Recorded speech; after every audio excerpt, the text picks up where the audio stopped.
Well, Natasha Donn, we're live for the news review on Yeah. this Friday the 13th, actually. Friday the Is it? 13th. Oh Yes. my Did you not God. I'm realise? glad I didn't know that because I'd just been down a really steep hill Oh, well, okay, you're very in my welcome. I'm glad I wellies. told you. I'm glad I told you after. Yeah, you look like you have your salopettes on, suitable for I this still weather. got my salopettes on. It was raining this morning, and obviously I'm glued to this situation in Coimbra. Of So course. I'm kind of still in the bad weather. But down in the Algarve, it's getting sunny. Right. Okay. Well, I was going to ask you, what can you tell us first and foremost about the weather prognosis? We have been promised some better weather, have we not? But it's still not over yet, is it? This It's not stormy over weather. yet for Coimbra and all those places up in the. I mean, for me, Central everything and is in the north. north, but it's the north Yes. and the centre. But it's Yeah. places like Coimbra, Montemoro Novo, Sor, it's all that basin with the Mondego River and a few other tributaries. And they are in dire straits today. They may get what they call 100-year flood, meaning it's one of those floods that every now and again they get. I mean, the last one they're talking about, funnily enough, is 2019 when they had a major flood, but it wasn't as bad as this. This is relentless. Nobody can remember anything like this, can they? I was just speaking this morning to somebody who was born in Coimbra, Yeah, educated there, lives in Miranda de Corvo nearby, and no one can remember it being. I mean, they know flooding. They do know yeah, flooding. They know, subsidence and yeah. landslides, of course, because of the topography, but nothing of this scale that But you you're know what? reporting on at the I moment. keep thinking that there's something about this time and this flood that suggests that we're building in the wrong places. Because you see, these floods have always happened. Yeah. And this one is particularly, and we all love to say, oh, it's all climate change, it's all climate change, that's the problem. But I've got this feeling it's probably that we're building or that we are doing something in the wrong areas. We're not being intelligent enough. You've got too many people now. We're putting too much strain on nature. I mean, if you think that the part of the motorway, again, not a natural structure at all, the motorway part that broke had been built right over the dike that ruptured. And I don't know about you, but if you look at some of the photographs of the roads that have sort of exploded and lurched to one side and cracked, if you look at them, the covering of tarmac before you get to them, I mean, it's pathetic. It's like an orange peel, isn't it? Exactly. Yes. So it looks to me like this is a combination of poor planning, greediness, obviously, and botched jobs. Wow. And that's botched jobs is like, we're in Portugal. Botched jobs in Portugal, they go hand in hand. Okay. So, we're not exactly known as a nation of builders. Right. You mean a nation of leaking roofs and mold. So no, I think it's more. I know that we're all saying, "Oh, this is climate change." Oh, and it's all because we've got a gas oven. It's not. Sorry. All because you've got a gas oven. Okay, so are you a climate change skeptic? Does that mean? Yes, I think I am. Yeah, right, I am. Okay. I mean, obviously, I'm totally against polluting the oceans, and I'm totally against all sorts of things that they say is very important for the digital or what is it called, the green transition. We've got to destroy large areas of the country in order to plaster preserve fields nature and landscapes in solar panels. No, I'm totally against all that. I don't think that is the way to go at all. I don't think we should be mining precious areas that have survived and given the most incredible, living to families and communities for generations. I don't think we should be destroying them just to get a little bit of lithium out of the earth, because it's not going to be the answer. So I'm very against that, but I'm not somebody who's saying, oh, we must do all this because the climate is changing and, we've got to stop using fossil fuels and all of that. No, I'm not there at all. I don't agree with this narrative. And your analysis is different as we look at your reporting here in The Resident about Coimbra preparing to evacuate 9,000 people. I know. It's a different kind of, and it's easy, it'll be lazy journalism to call this a perfect storm. it's an imperfect storm, but it is a convergence of other factors that you've just mentioned to us there, of shoddiness and bad planning that's being tested by this relentless weather. And now we're poised on a situation like this where 9,000 people in a Portuguese city may need to be evacuated, and this decision is expected any moment now, isn't it? It should be coming basically in the next hour. They said the decisions would start being made between 8 and 9 today, but I think the meeting actually wasn't until 9, because these people have been up probably most nights since the end of January. I mean, this particular mayor is amazing. Isn't she just? She is pretty fantastic. And she was worrying about flooding in Coimbra on January the 29th, when she was having meetings and trying to get everybody sort of aware that it was on the cards. So she's been working towards this absolutely step by step. Incredible. Well, she's a candidate, of course. I mean, there are so many other things that in other times we would be talking about. There's been a presidential result since we last spoke in this slot, and this, of course, is overshadowing that. And we've had the resignation of the rather scared-looking, ineffective lady, and Mayor she's so Anna. Well, she's gone now, though, hasn't she? Yeah, but I love the way she said that people had to understand that the work of a minister of her in her capacity, a lot of it had to be done in the situation of invisibility, and then she just disappeared altogether. So I thought she was lovely. I mean, she made me laugh because she looked so startled all the time. Didn't she just? Huh?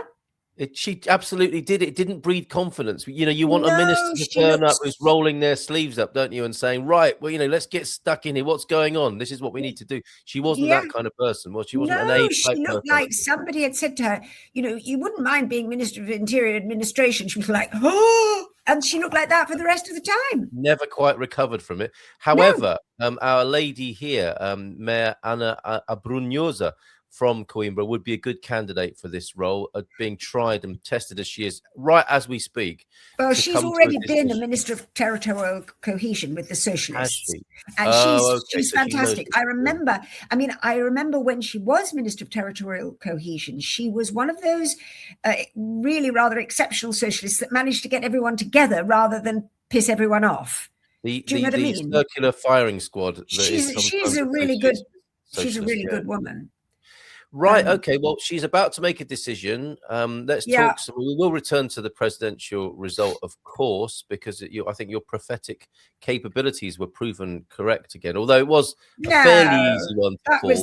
That was given. I mean, funnily enough, again, when you're talking about socialists, this new president is a moderate, and he also may have the capacity to bring people together, which is what we need. It's what we need.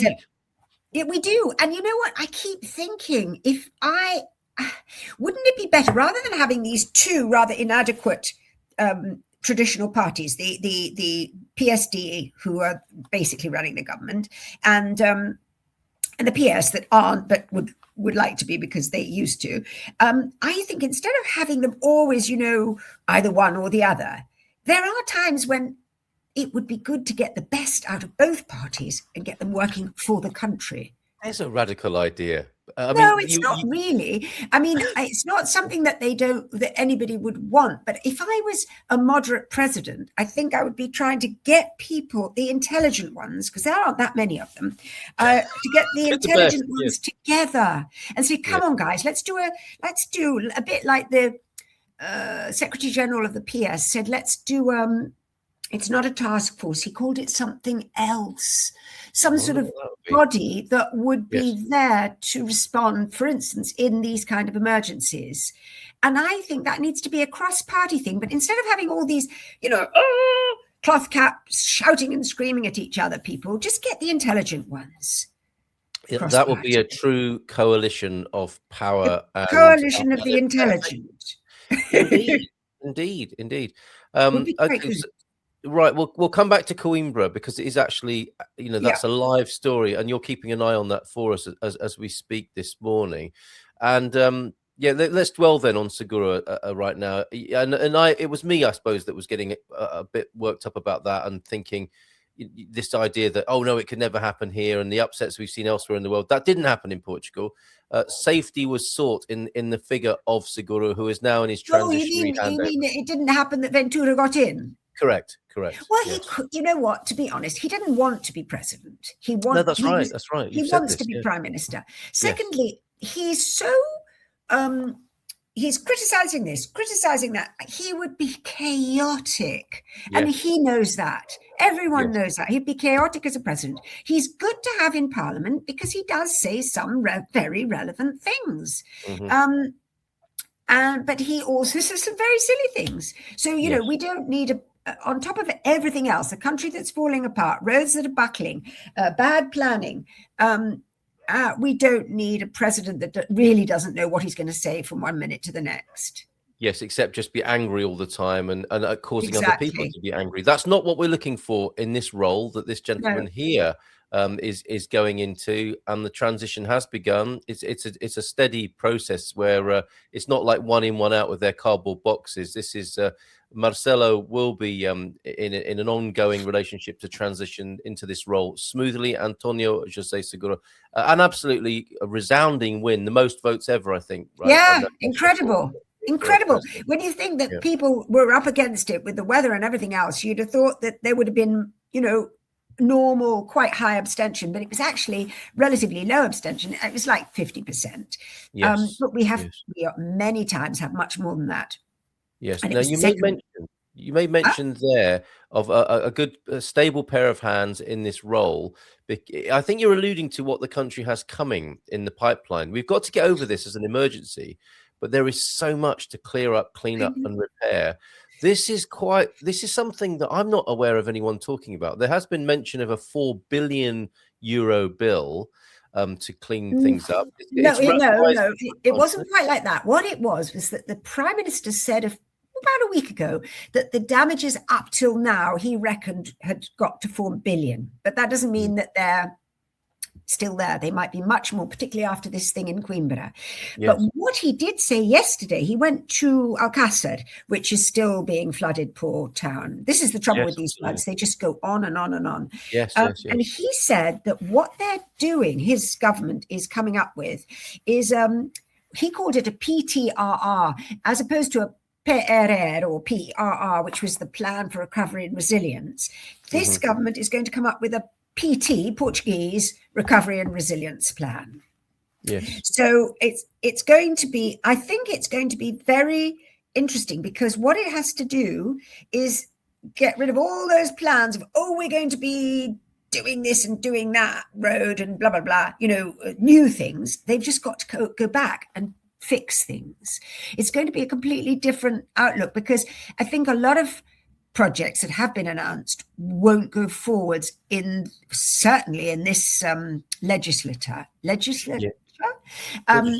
which in some cases could be good, because there's lots of projects that have got a lot of communities really riled up. So repair and consolidation rather than progressive and sometimes meaningless development for the sake of it, because of funds flooding in from elsewhere. Exactly.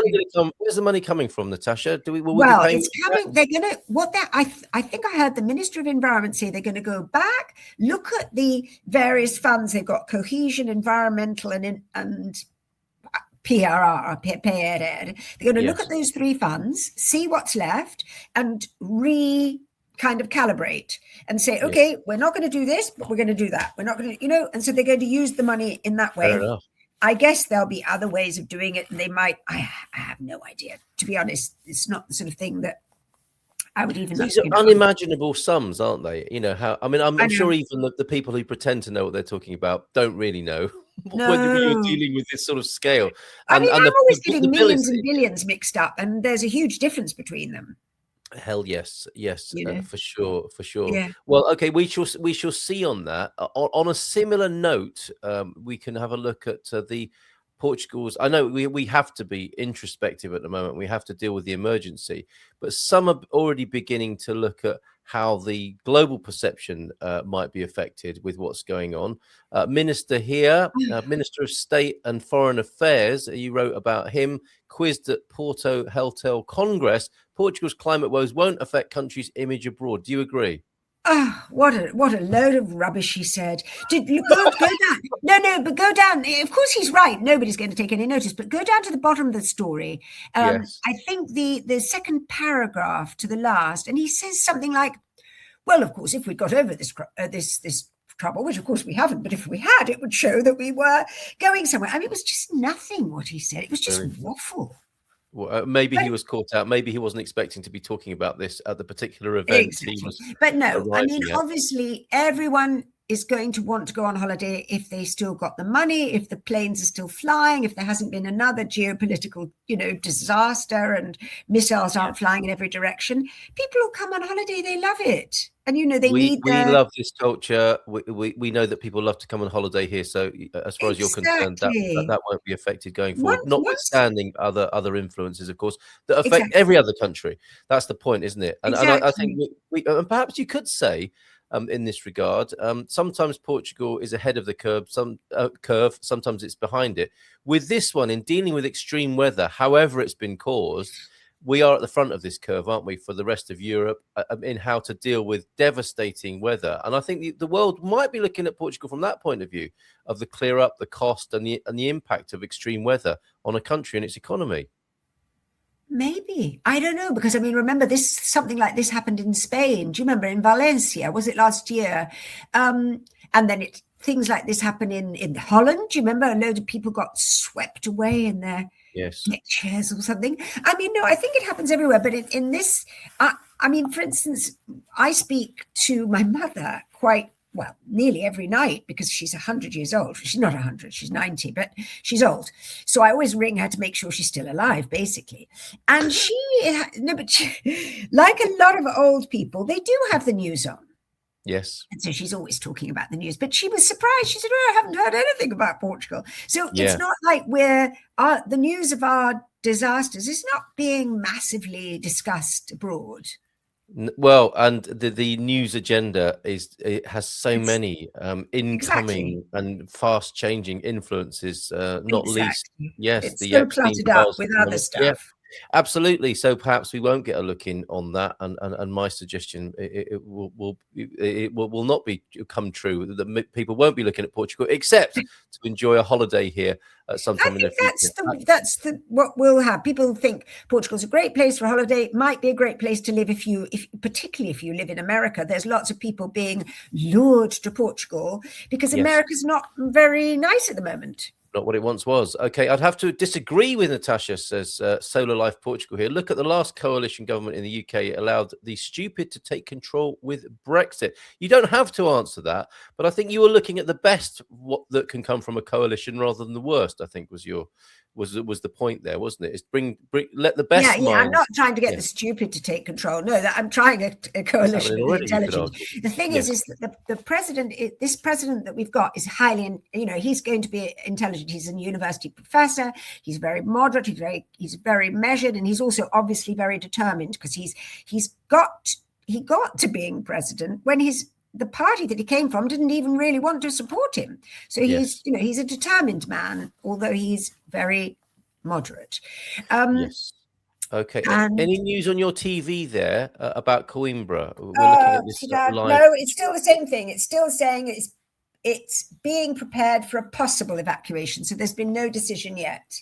Right. And what are your general impressions about what's going on in Coimbra? That's where the action has shifted. We started in Leiria, of course, didn't it, as the worst hit, and the Atlantic front took quite a bashing from the worst of the first storm, Kristin. Then we went to Leonardo and Marta, and now we've got Niels. Coimbra really is the place that's struggling. Oriana now.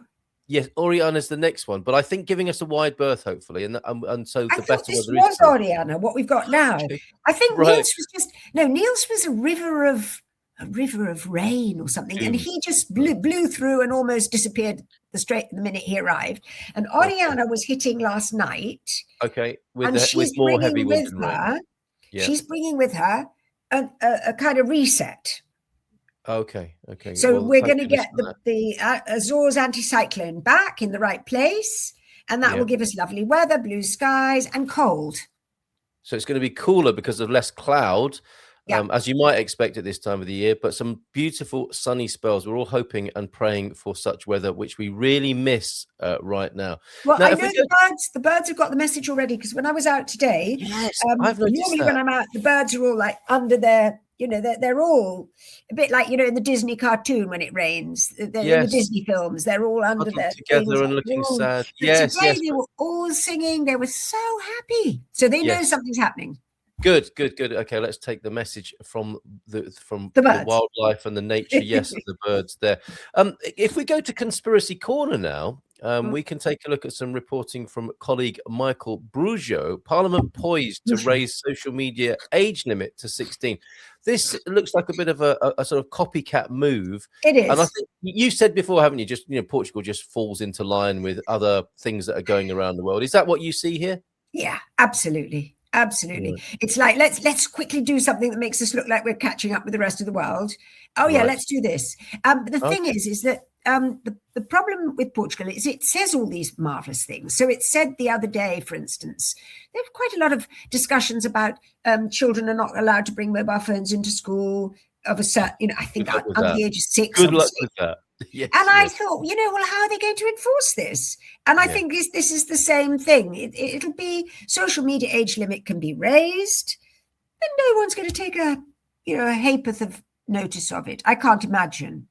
Right. Okay. Well, this is the story. PSD bill would require parental consent for 13 to 16-year-olds and block under 13s from opening accounts. I'm not sure if they've decided which ones. That's the devil truly will be in the detail of this. Exactly. And those who view everything from a somewhat through a conspiratorial lens, it's not so much about the under 16s. It's about everyone else who has to prove they're over 16, and the concern about digital privacy. And what that means for everybody else, not just the kids, who you could argue, you might want to protect them from some of the worst influences of the internet and some of the things they might see there. But I mean, I get knowing we've all been under 16, and whenever we've wanted to look at something for over 16s, or when we were under 18 and we wanted to do things for over 18s, we found a way, did we not? We always did it. Exactly. I know. In fact, the more rules you put, the more we're going to do it. Yes. So the children will just find ways of doing it. They'll get, I don't know, they'll get their elder cousins or friends or even people at the bus stop to help them. Will be. Yes, just in the way that we asked elders to go and buy us cigarettes or alcohol. Not that we endorse that sort of behavior, of course, Natasha, but you would stand outside an off license, wouldn't you, and ask an irresponsible adult or the oldest person in your gang to go inside. Yeah, exactly. We'll see the digital equivalent of that, perhaps, with this. I think that's exactly. You'll see apps popping up that help you and probably age you. Yes. Oh, okay. You hadn't thought of that.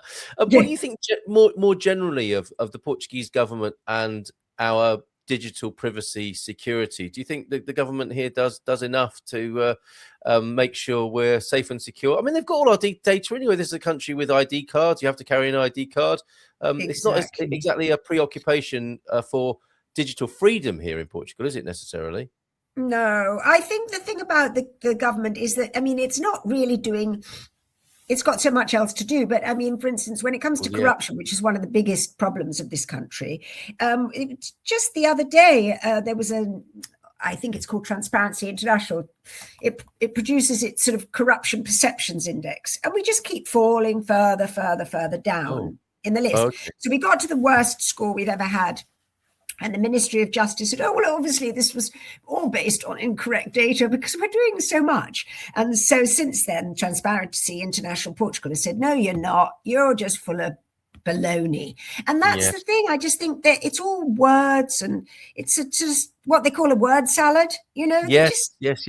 Yeah, okay. Yeah, they're just blowing their own trumpets, but it's not. Well, who else will? Yeah. Okay. Well, let's that's a good way of putting it. And finally, then, something you brought to my attention.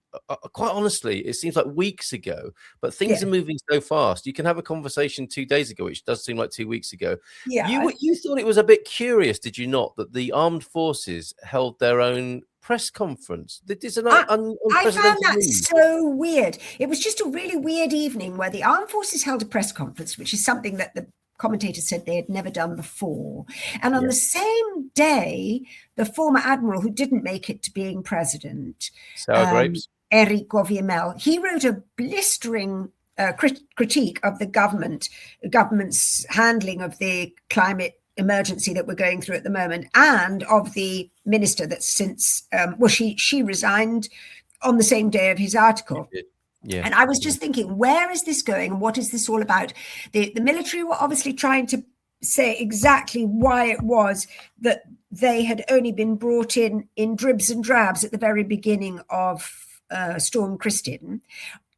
And what they were basically saying is this is the way it works, and we weren't asked in time, because obviously it was a failing of the government. Yes. And this will all come out. Yes, this will all come out in a debate that keeps being delayed because of the bad weather. So everything's happening in a sort of very disjointed way. It should have all happened seamlessly, that the army gave this press conference imagining that the debate in which they would be criticised was happening the next day. But then because of the bad weather, the debate's now been bumped over to next week, I think Thursday. Mm-hmm. And so by then we'll have forgotten that the army held a press conference, and it'll be less odd. But there's still this question, is Viemel, that with all his criticism and his expertise, because he's obviously a very capable man and he kept things together in the Navy for a long time. And the pandemic, he spearheaded the campaign, the pandemic vaccination. He did. He did, because that was put in the hands in the initial time of a socialist who made a marvelous mess, getting all his friends and his chums vaccinated first. So now the big question is Viemel, because he's now free, because he didn't make it to being president, is he going to take a role in maybe becoming the Minister of Internal Administration? He was asked this on air after his article came out in Publico, and he said that he wasn't interested at all. But, who knows? Because nobody ever really says what they mean anymore.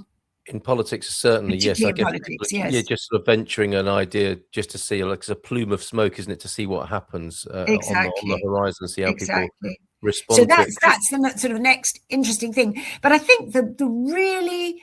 Well, today the big thing is Coimbra, and now I'm on the wrong channel, I realise. So now I've got people jumping about in ridiculous costumes. The big thing is that happens, doesn't it? At one moment you're looking at the really up to the moment news coverage, and the next thing you know, we've got an idiot jumping about in costumes. Yes, you don't know why they do it. No, but the big thing is what's going to happen there. But then I think the next really important thing is, what is this rebuilding plan? Yeah. How are we going to do it? What projects won't be undertaken? Yes. Because most people will be praying that a lot of these really horrendous so-called environmental transition. Yes, the Sophia project. Yeah, absolutely. That might not happen. Well, and do you know what occurred to me as well with this, Natasha, on this topic? Is some things will be abandoned as well, won't they? We won't have the luxury of having perhaps a tarmac road to the top of a hill in the middle of nowhere in Portugal that we may have become used to. That might just be abandoned. We will have to prioritize, won't we? Yeah, but maybe we didn't need it anyway. And it was sometimes these roads, you find these amazing roads and you think, well, what was that all about? Why did they do that road there? Yes. Yes. So, there might be more thought going into things. And things being abandoned. Certainly an incredible amount of reprioritization will follow this situation that we're in at the moment. And we're not out of it yet. I mean, you're making that point. All eyes on Coimbra at the moment. That's really where... Well, it's a whole area, isn't it? Because after Coimbra, it goes down to all these poor places that have been, surrounded by water for a week, over a week. Well, we need to point out Coimbra. You can imagine it is a city, which it is, but it's also a district. That often happens with in Portugal. You'll get the city and the district of the same name. All eyes on the district of Coimbra and the Mondego flooding at the moment, and we send those people there who are poised to be evacuated our very best wishes and hope that passes, and that we do move on to this better weather for the weekend. Oh, we will. On this Friday the 13th. Thank you, Natasha. We'll see you again next week. Well, I suspect things will have moved on again at an alarming pace which we're becoming used to. This is the new normal of news, isn't it? Exactly. It's the new normal. Keep on your toes and don't look back. Excellent. Thank you very much indeed. Okay. If you'd like to comment in the chat, please do so. And we'll see you again next week. Bye for now. Okay. Bye-bye. Bye-bye.